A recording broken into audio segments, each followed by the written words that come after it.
Hi friends, அனைவருக்கும் advance Deepavali நல்வாழ்த்துக்கள். தீபாவளி எல்லாருக்கும் வந்திருக்கும்னு நினைக்கிறேன். நாளைக்கு இந்நேரம்லாம் தீபாவளி எல்லாருக்கும் படுஜோரா போகும்.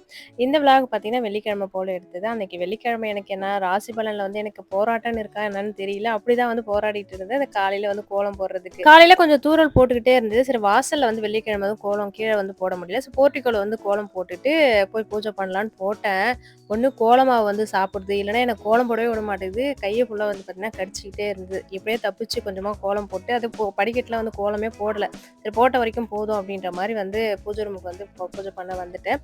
தீபாவளி அன்னைக்கு லட்சுமி குபேர பூஜை பண்றது ரொம்ப ரொம்ப நல்லது. நம்ம வீட்ல எல்லா செல்வம் பெறுறதுக்கு கண்டிப்பா தீபாவளி அன்னைக்கு லட்சுமி குபேர பூஜை பண்றது நல்லதுன்னு சொல்லியிருந்தேன். அது நெறைய பேர் நெறைய டவுட் கேட்டிருந்தீங்க. அதுல அதிகமா தீபாவளி அன்னைக்கு நாங்க நான்வெஜ் செய்வோம். எப்படி லட்சுமி குபேர பூஜை பண்றது அப்படின்னு கேட்டிருந்தீங்க. ஒரு சில டைம் தீபாவளி அமாவாசையும் சேர்ந்து வரும். இந்த லட்சுமி குபேர பூஜை பண்றது பார்த்தீங்கன்னா, ஐப்பசி மாசத்துல வர அமாவாசையில தான் பண்ணணும். இந்த டைம் பார்த்தீங்கன்னா, தீபாவளி அன்னைக்கு ஈவினிங் 4:15க்கு தான் அமாவாசை ஸ்டார்ட் ஆகுது. அன்னைக்கு நான்வெஜ் செய்யாதவங்க தீபாவளி அன்னைக்கே ஈவினிங் நைட்டு கூட பார்த்தீங்கன்னா 6 மணிக்கு மேல பண்ணிக்கலாம். இல்ல நாங்க நான்வெஜ் செஞ்சிருக்கோம் அப்படின்னா, மறுநாள் 5:45 வரைக்குமே பார்த்தீங்கன்னா அமாவாசை இருக்கு. அதனால நீங்க நான்வெஜ்லாம் செஞ்சிருந்தீங்கன்னா கூட ஈவினிங்கே பார்த்தீங்கன்னா வீடெல்லாம் தொடச்சி ரெடி பண்ணி வச்சுட்டீங்கன்னா, செவ்வாய்க்கிழமை காலையில பிரம்ம முகூர்த்தத்துல இந்த லட்சுமி குபேர பூஜை பண்ணிக்கலாம். ஏன்னா ஈவினிங் வரைக்கும் 5:45 வரைக்குமே அமாவாசை இருக்குன்றதுனால சொல்றேன். செவ்வாய்க்கிழமை காலையில பிரம்ம முகூர்த்தத்தை முடிச்சிருங்க. ஏன்னா 6 மணியோட 5:45ஓட அமாவாசை முடியுதுன்றதுனால காலையில பண்ணிக்கோங்க. இந்த பூஜை எப்படி செய்யணும் அப்படின்ட்டு போன வருஷம் பண்ண வீடியோ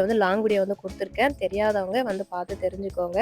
ரொம்ப சிம்பிளா மகாலட்சுமி தாயாரா போட்டோ இருக்கட்டும், இல்லைன்னா லட்சுமி குபேர போட்டோ இருந்தாலுமே ரொம்ப சிம்பிளா உங்ககிட்ட 108 காயின் இருந்தா பண்ணிக்கோங்க. இல்லைன்னா குங்கும அர்ச்சனை, இல்லைன்னா பூ அர்ச்சனை, இல்லைன்னா அச்சதை, இதை மாதிரி சிம்பிளா பண்ணிக்கோங்க. ரொம்ப இதெல்லாம் வாங்கி தாமரைப்பூ இப்படிலாம் வாங்கி பண்ணணும் அப்படின்ட்டுலாம் அவசியம் கிடையாது. முடிஞ்ச வரைக்கும் சிம்பிளா எப்படி பண்ண முடியுமோ அன்னைக்கு பண்ணிக்கலாம். ஏன்னா போன வருஷம் போட்ட வீடியோல இதுதான் எனக்கு கமெண்ட் அதிகமா வந்துகிட்டே இருக்கு. அதனால தான் சரி ஒரு இந்த வீடியோல கொடுத்துடலாம் அப்படின்றதுக்காக கொடுத்துருந்தேன். அன்னைக்கு வெள்ளிக்கிழமை காலையிலன்றதால ரொம்ப சிம்பிளா டைம் ஆகி போச்சுன்றதால வெஜிடபிள் சாதம் செஞ்சிடலான்னு வெஜிடபிள் சாதம் தான் செஞ்சிருந்தேன்.